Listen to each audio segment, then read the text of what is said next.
What's up, ladies and gentlemen? This is the Jose Show. Happy Thursday. I cannot believe that tomorrow is the 4th of July, but I am so excited. But anyways, we still have a lot of good stuff to talk about, so now let's get to it. Now let's talk about Jennette McCurdy's new show. Well, Jennette McCurdy is going to have a show based off of her memoir, I'm Glad My Mom Died. And Jennifer Aniston is going to be starring as Jennette McCurdy's mom, while Jennette McCurdy is going to be the executive producer, and Ari Katcher is also going to be the executive producer as well, and a writer. Well, McCurdy's #1 New York Times bestselling memoir recounts her struggles as a former child actor as she dealt with her overbearing and domineering mother. And Apple TV Plus describes the upcoming series as a dramedy that will center on the codependent relationship between an 18-year-old actress in a hit kids show and her narcissistic mother who relishes in her identity as a starlet's mother. So Aniston will play the starlet's mother in the series. She'll also executive produce the show, by the way. And Sharon Horgan, Tom Ackerley, and Gerard Carmichael are among several other executive producers on the project. So this is really insane that Jennette McCurdy decided to come up with this show, because never did I imagine that Jennette McCurdy was going to make a show based off of her memoir. Since this whole entire time, it has seemed like it to me that Jennette McCurdy has been a little bit of an introvert when it comes to explaining her own personal life, because I remember when Jennette McCurdy got to release this memoir like 3 years ago, Jennette McCurdy seemed really introvert, really sensitive and nervous as she was explaining all of the things that are in this memoir. When I saw her on The View as a guest, and when I saw her as a guest in many other shows while she was promoting the memoir. But I think that Jennette McCurdy decided to get out of that shell, and she was like, you know what, I'm going to make this show just to let everybody know exactly what went on behind the closed doors, because at the end of the day, that's my true reality. And that's the true reality of what other people could be going through. And I think it's amazing that Jennette McCurdy decided to go down that path, because I think that we all need to see exactly what Jennette McCurdy went through, because unfortunately, there are a few people out there that are judging the poor woman and is saying that she's been having it easy because she's rich and because she's famous and this and that, but we don't know exactly what goes on behind the closed doors. Okay, and by the way, by already reading some parts of this memoir and by already hearing what Jennette McCurdy got to say about this memoir, it was already wanting to make me cry, because it really is sad having to know that a poor teenager like Jennette McCurdy was going through so much because of her own damn mother not treating her well and intimidating her especially. And then the fact that Dan Schneider was being so rude and so weird and so pressurous towards poor Jennette McCurdy was also making me so sad and so disgusted, because a teenager like Jennette McCurdy deserved a lot of respect, a lot of love. Okay? And we have to be honest here that, you know, Jennette McCurdy, yes, she was seeming so happy and so glad to be in a show like iCarly and Sam and Cat, but she was doing it because she wanted all of the children that were enjoying Sam and Cat and iCarly to be happy and to enjoy those shows and to not be questioning as to why Jennette McCurdy was so sad about her true reality. And of course, because at the end of the day, Jennette McCurdy is a really good actress.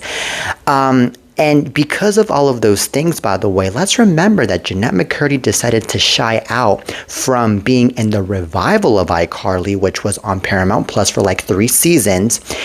And no, Dan Schneider was not the executive producer of the revival, but yet again, Jennette McCurdy decided to shy out from the revival because Jennette felt so traumatized by all of the things that she went through from Dan Schneider on the original series of iCarly.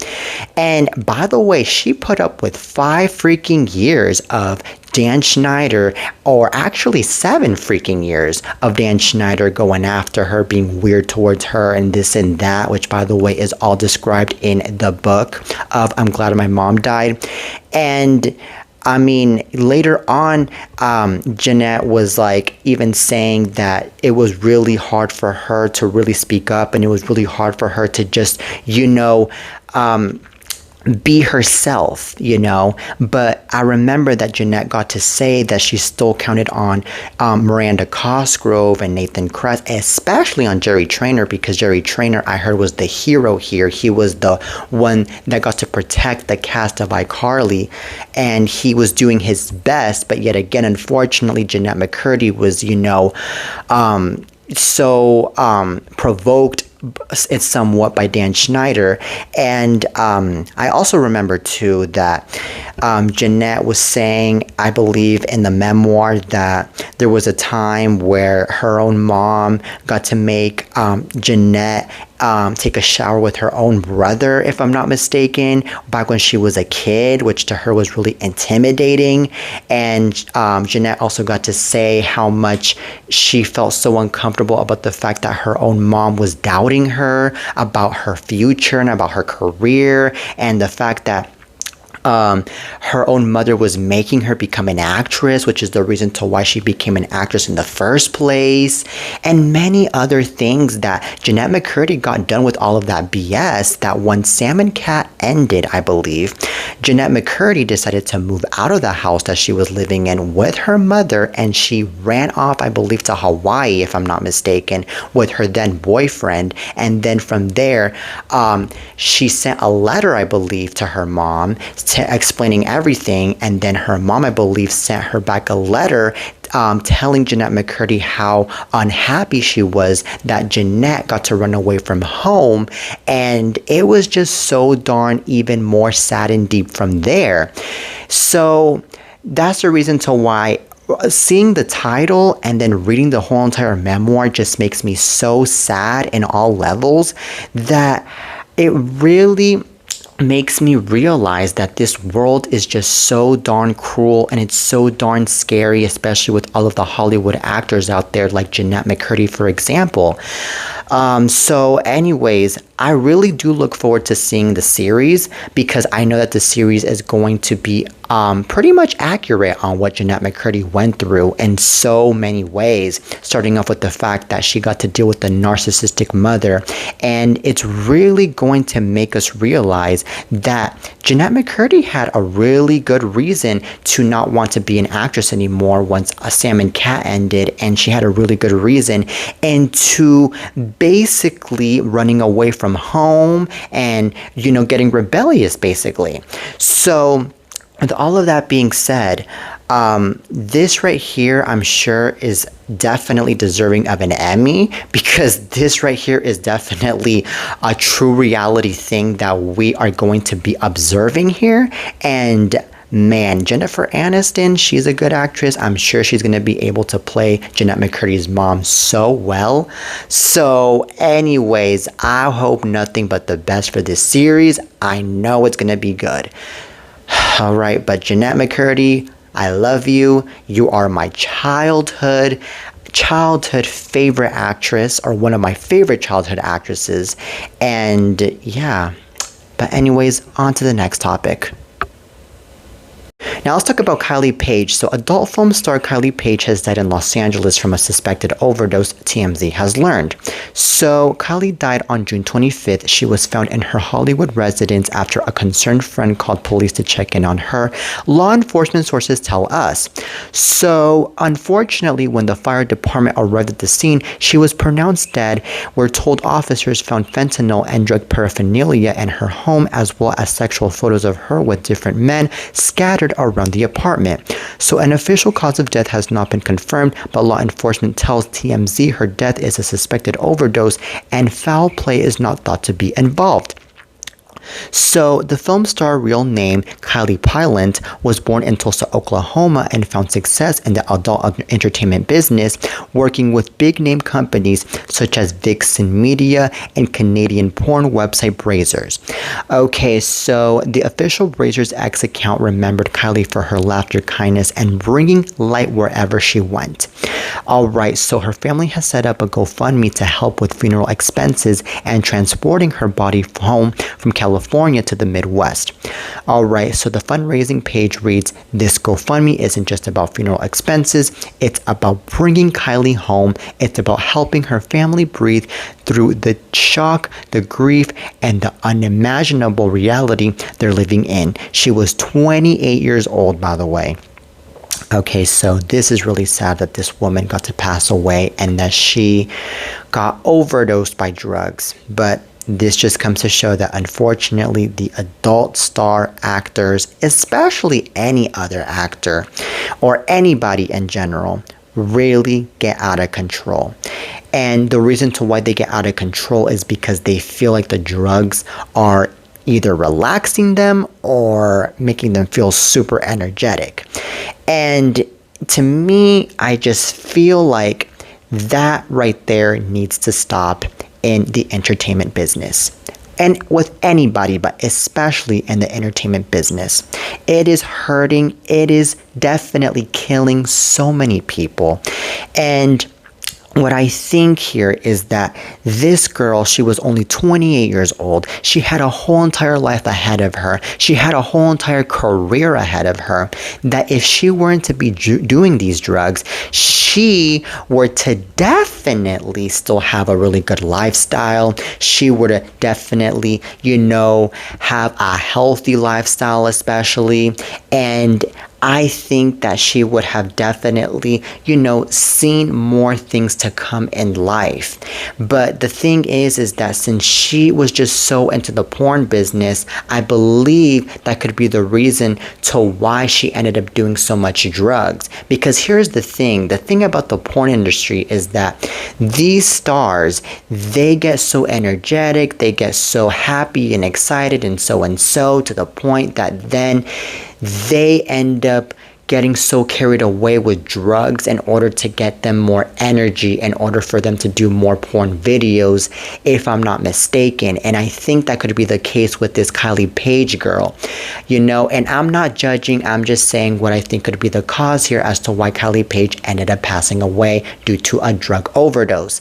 And I think that it's so saddening to hear that it's just so many of these people, especially the porn star people, that are doing these things. But I think though that Kylie Paige really should have gotten some help before putting herself in a bad situation like this, even though I can't imagine how hard it is having to go get some help. Because if she would have gotten some help, trust me, she would have never gotten overdosed. She would have still been here with us in this day and age, and everything would have been just fine. But, the thing about these drug addicts is that they don't want to even accept that they are going through a situation like this. So they just continue to do what they love to do, and that's drugs. So anyways, I do feel so sad. I feel so heartbroken for Kylie Paige. And may she rest in peace. And I also feel so bad for her friends, for her family, for her fans, because I just can't imagine how heartbroken they feel just having to acknowledge that she is gone. But this just comes to show that we cannot be doing drugs, ladies and gentlemen. We need to live a healthy lifestyle. And that is all I have to say about this. All right, now on to the next topic. Now let's talk about Orlando Bloom. So Orlando Bloom is having it pretty tough after the whole entire Katy Perry split. Well, Orlando Bloom seems to be turning to psychology to analyze his split from Katy Perry. And the Pirates of the Caribbean star posted a bunch of famous quotes from Swiss psychiatrist and psychologist Carl Gustav Jung on his social media.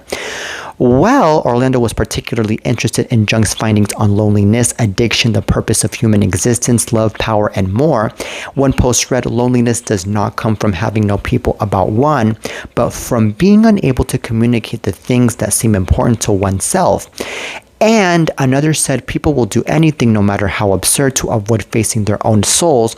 Orlando also highlighted these quotes, "Thinking is difficult, that's why most people judge, and the shoe that fits one person pinches another. There is no recipe for living that suits all cases." All right, so it's not exactly clear what Orlando is referring to here, but we will let you read between the lines for yourself. And by we, I mean TMZ. We'll let us read between the lines for ourselves. But anyways, this is really insane, ladies and gentlemen, that Orlando Bloom is now going into these quotes on social media right after the breakup with Katy Perry. But I think I should definitely understand him on this one, because I think that it's really tough having to be in a situation where you are no longer in a relationship and the breakup was recent. Because Orlando Bloom was so in love with Katy Perry. Katy Perry meant everything to him. I remember Katy Perry and Orlando were everywhere, especially in the events. And let's remember that they both have a child together who happens to be Dove. And I believe that Dove is going to be turning 5 this August. And, it's really tough, especially when there's a child involved. And Orlando, man, is just, doing the best he can to get his chin up and to, look into the positives in life and, keep it going, and not just get depressed. Because honestly, Orlando Bloom, deep down, even though he knows that he unfortunately just broke up with Katy Perry, he knows that he still has stuff to do with his own life by being an actor and doing other things in order to really enhance his audience, enhance his fans. And, he still is young, by the way. He's probably in his 40s, I think, or maybe 50s. And he still has a good life ahead of him at the end of the day. His life isn't over. And let's also remember that he is, that type of guy that he wants to make sure that everything in his life is not going out bad, and that he, still wants to get so in a good mood. He still wants to get in a good state of mind here. Okay. And let's also remember too, by the way, that Orlando, I believe, was over at Jeff Bezos and Lauren Sanchez's wedding just a few days ago, which to me is pretty insane, but I believe he arrived by himself because, of course, Katy Perry was no longer with him at the time. And that must have been very heartbreaking, by the way, that Orlando Bloom got to arrive to a wedding by himself, by the way, because he got to attend an event where a couple is united, where a couple is happy, where a couple got married, okay? And he is just by himself with no wife, no girlfriend, no nothing. And the fact that Jeff Bezos and Lauren Sanchez got married was reminding him of the fact that he just went through a split, basically. And that is the worst feeling ever for the poor guy. So let's also put that in acknowledgement. So with all of that being said, now I definitely understand as to why this poor man is over here putting out quotes on social media. And basically, he is, I guess, turning into psychology in a way, and he's turning into psychiatry too in a way by posting all of these quotes onto his social media. And trust me, I think that these quotes are kind of helpful in a way, because these quotes really do remind you of how beautiful life is and on how much you should move on with your own life instead of getting stuck in that bad state of mind that you've been in. So I really do think that this is kind of genius in a way, having to be posting those quotes. So anyways, Orlando Bloom, please take care of yourself. Please take good care of yourself and keep it pushing. I know this hurts, but as time goes on, this wound will heal. That's for sure, because there is a saying, time heals wounds. All right, now on to the next topic. Now let's talk about the Diddy case. So an alternate juror on Diddy's case has spoken now and says he agrees with the surprising verdict confirmed Wednesday that acquitted the musician for the most serious charges the federal government leveraged against him. So Apparently, the unnamed juror sat down with CNN Thursday and he says his 350 pages of copious notes led him to agree with the jury that Diddy did not commit any sex trafficking or racketeering crimes. Alright, so remember, he was only convicted of the 2 lesser charges of transporting prostitutes for sex.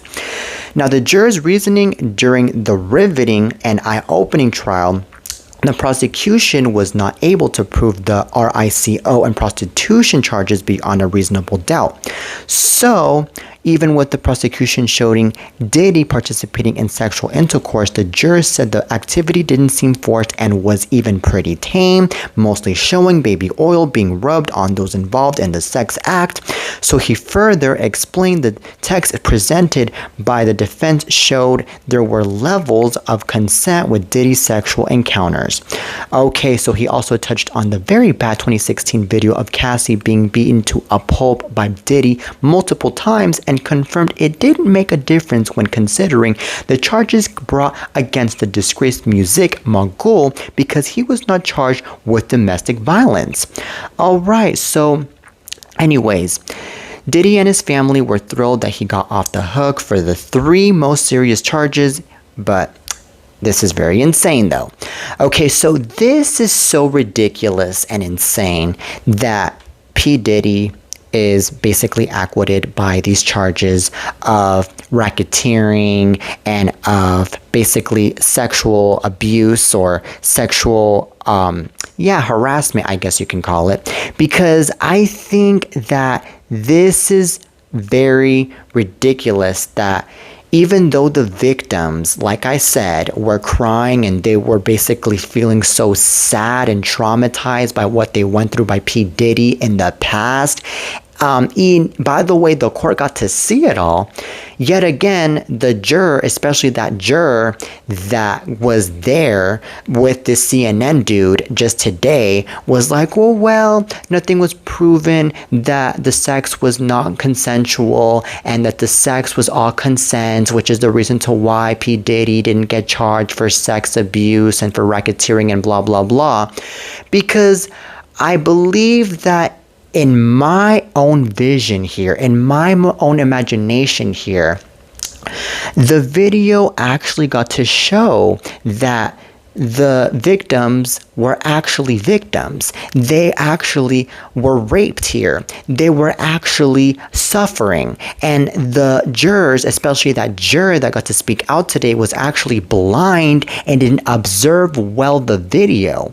Or maybe the victim just didn't seem like they were really, suffering, because the victim, I believe, was forced to make themselves look like it was all a consensual thing at the end of the day. So with all of that being said, I do think that this whole entire case where the jurors are over here acquitting P. Diddy after all was actually all injustice, and it wasn't justice after all. Yes, it takes a good observation or somewhat of an observation to be knowing what really happened, especially in those clips that the jurors got to see. But we also have to really acknowledge that it takes somebody to actually be present in the moment to actually see and also ask questions too to the poor victims that they were actually suffering from the whole entire case of being raped, abused, and a bunch of other crap by this dude. Instead of just getting into conclusions by just these simple cheesy clips that were being shown to them as the jurors. So I really don't understand where we're going on here, ladies and gentlemen, with this whole entire case. I really don't understand it at all. And if you ask me, I think that it's also really a loss of dignity here that this juror just went off to CNN and said, oh my God, well, Diddy didn't prove any wrong in these charges, which is why he got acquitted. And, he is cool after all because he didn't do this and blah, blah, blah. And, since he is over here acquitting along with the rest of the jurors on these charges towards P. Diddy, it really seems like it to me that these jurors, especially that juror, is over here friends and all coolio with P. Diddy after all, and this juror isn't really taking their own job seriously. Okay, and that's not good, and it's because of people like this that unfortunately justice is still not being served in so many ways here in our country, and that's scary. You know, so I really side with the victims here. I do not side with P. Diddy. I do not side with his freaking jurors. Tell me all what you want, but that is just my opinion after all. Alright, now that is it for today's show, ladies and gentlemen. I really hope you guys enjoyed today's lovely episode of The Jose Show. Till next time, and peace.